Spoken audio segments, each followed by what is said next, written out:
Good morning, everyone. Welcome to Sweet Carolina Gardening. My name's Kathy, and I'm going to be telling you today about Agapanthus, also known as Lily of the Nile. Agapanthus is native to Africa, so sometimes it's referred to as an African lily as well. Generally, if it's the lily of the Nile, they're referring to this one, which is a landscape plant. There's lots of different varieties of Agapanthus. Some of them are evergreen and some of them are not. The majority of them grow between zones 7 and 11, which makes it a perfect plant for South Carolina.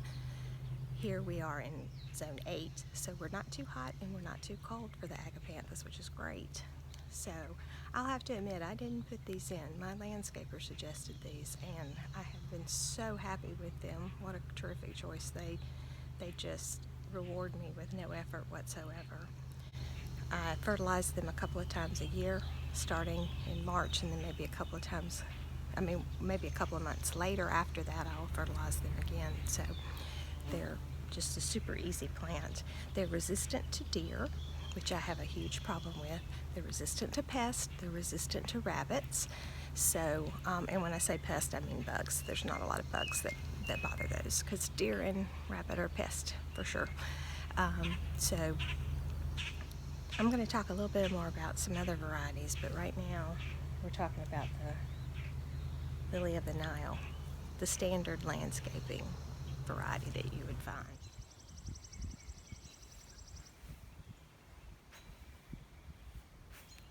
Also, the pollinators love Agapanthus.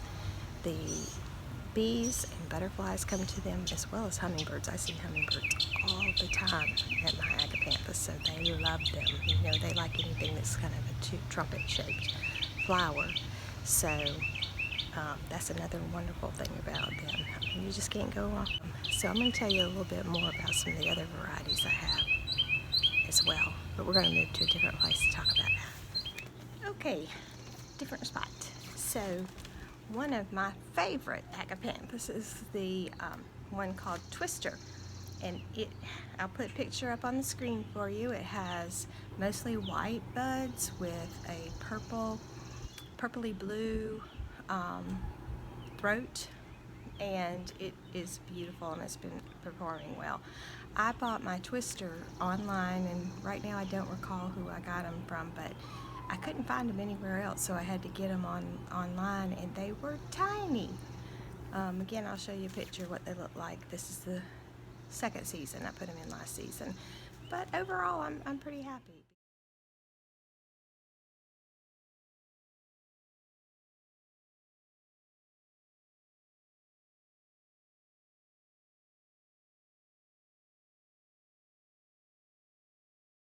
So Twister is a really pretty one.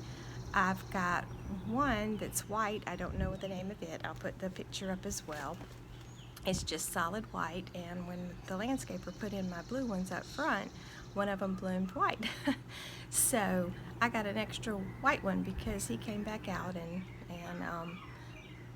gave me one to match what I had, and said keep the white ones. So that was nice. I really like that one too. I'll show you a picture.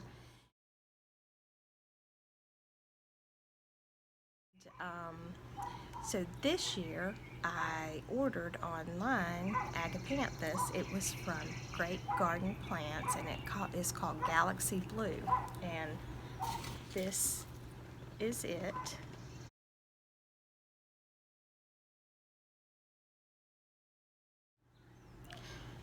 So let me tell you a little bit about this Agapanthus. I ordered it from Great Garden Plants, and I'll have to admit I was a little disappointed with what I got. It was 4-inch pot, which I knew it was going to be small, maybe a little bit bigger than a 4-inch pot. I think it was a 4-inch pot, and it looked as though somebody had just divided it, stuck it in, put dirt around it, and shipped it to me. Well, obviously all the dirt fell out, so I didn't feel comfortable planting those in my landscape where they didn't have anything established already. Sure, you can do it, but I don't like to do that, not if I don't have to. So I potted them all up in these little terracotta pots. This is the last of any kind of bloom I got off of this one this year. And so this one I got from Winger's Market and Nursery in Lexington, and it is a smaller variety. It's a dwarf variety. I think it's 8 to 12 inches tall. 8 to 12 inches. Isn't that cute? 8 to 12 inches. Now, I'd like to keep it in a pot, but zone 8, probably shouldn't do that. Probably need to get it in the ground. But isn't it glorious in a pot? It's so pretty.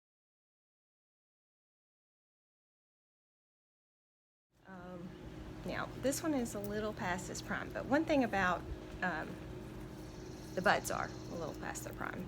But one thing about this particular one, from what I understand of reading about it, it is sterile. So it will not be trying to make seeds, so it will produce more buds for you, more blooms. And it is actually zone 8 to 11, so I would really love to keep it in a pot all winter, but that might be a little iffy, though it does say it can take down to 10 to 20 degrees, so we're probably fine here for that. Oh, this one I love. And isn't it beautiful in a pot like that, the clay pot? See, just the strappy leaves looks really pretty with that.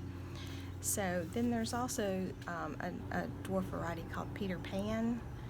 There is a dwarf variety that's variegated, and I'm not sure if that's the Peter Pan or not, but it's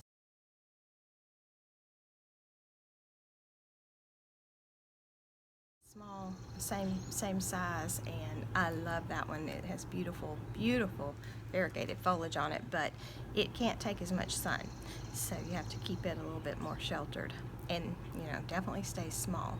That was all the ones that I have that I can talk about personally, but I guarantee you I'll be adding some more to my collection because love them. Deer don't? Hey, I gotta go for a lot of that. So I appreciate y'all coming along with me today, and I hope you learned something, and I hope that you try some Agapanthus in your garden, or at least in a pot, and enjoy them like I enjoy them, and let the hummingbirds and the bumblebees come and see you. Y'all have a great day.